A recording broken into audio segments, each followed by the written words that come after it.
everyone! It's your favorite pop culture commentator here, and oh my gosh, can we talk about Taylor Swift for a second? Because if there's one thing Taylor does better than heartbreak anthems, and trust me, she's a master at those.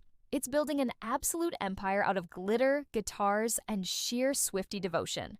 Her latest masterpiece, The Life of a Showgirl, dropped just yesterday on October 3rd, 2025, and it's already rewriting the record books faster than you can say, surprise double album.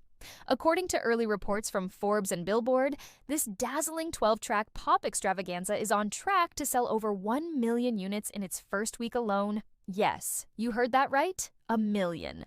That's not just a win, that's Taylor Swift reminding the world why she's the undisputed queen of music commerce. Let's rewind the vinyl for a hot second and put this into perspective. The Life of a Showgirl isn't flying solo into these stratospheric numbers. It's riding the wave of Taylor's proven formula for fiscal fireworks. Remember the Tortured Poets department from 2024?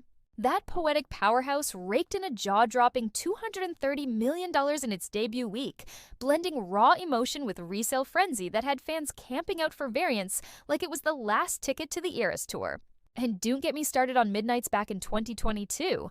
It pulled in $125 million right out of the gate, fueled by midnight releases and TikTok challenges that turned every bedroom into a lavender haze dance party.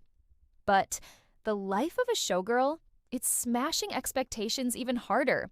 With over 5 million pre-saves on Spotify, beating her own record from Tortured Poets, and the biggest single-day streams of 2025 across Spotify, Apple Music, and Amazon Music, this album is a streaming supernova. iTunes crowned it the top-selling album of the year worldwide based on day-one sales and vinyl projections. Now, zoom out from the shiny new release, because Taylor Swift's album earnings aren't a one-hit wonder, they're the soundtrack to a billion-dollar dynasty. Her Eras Tour, that 3-year spectacle grossed a mind-boggling $2.1 billion, making it the highest-grossing tour of all time and injecting economic boosts into cities from Tokyo to Tokyo. Okay, fine, Tampa.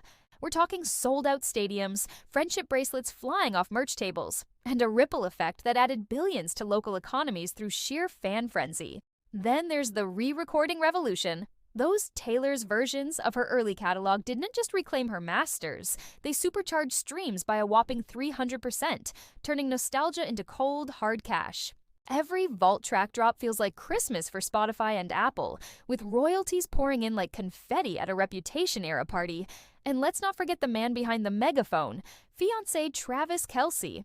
Their love story isn't just tabloid gold, it's a revenue rocket. At the heart of this empire, Taylor's net worth, clocking in at a cool $1.6 billion as of late 2025, per Forbes. That's not pocket change. That's built on owning her masters. Finally complete after buying back her first 6 albums in May 2025, savvy branding that turns Easter eggs into Easter baskets of merch, and a fanbase so loyal they decode lyrics like cryptographers on caffeine. She's out-earning icons like Beyoncé, whose Renaissance tour was a tour de force but couldn't touch Erida's financial fireworks. Swifties on X are losing it in the best way. Taylor Swift is a business genius turning heartbreak into billions.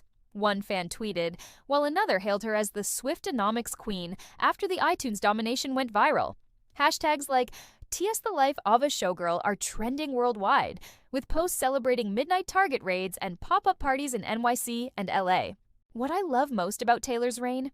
It's not just the numbers, though hello, billionaire status at 35, it's the empowerment baked into every chord. From fighting for artists' rights to manifesting joy in tracks like The Fate of Ophelia, a Shakespearean love letter to Kelce that has fans swooning, she's proving that vulnerability sells.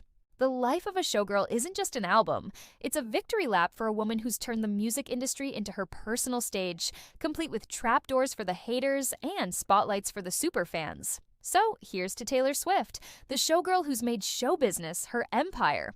If this first week haul is any indication, her next chapter, even bigger, brighter, and bolder. What's your favorite track from the album so far? Drop it in the comments. I'm blasting Father Figure on repeat. Until next time, keep sparkling, Swifties. Taylor Swift's album earnings, $1 billion empire.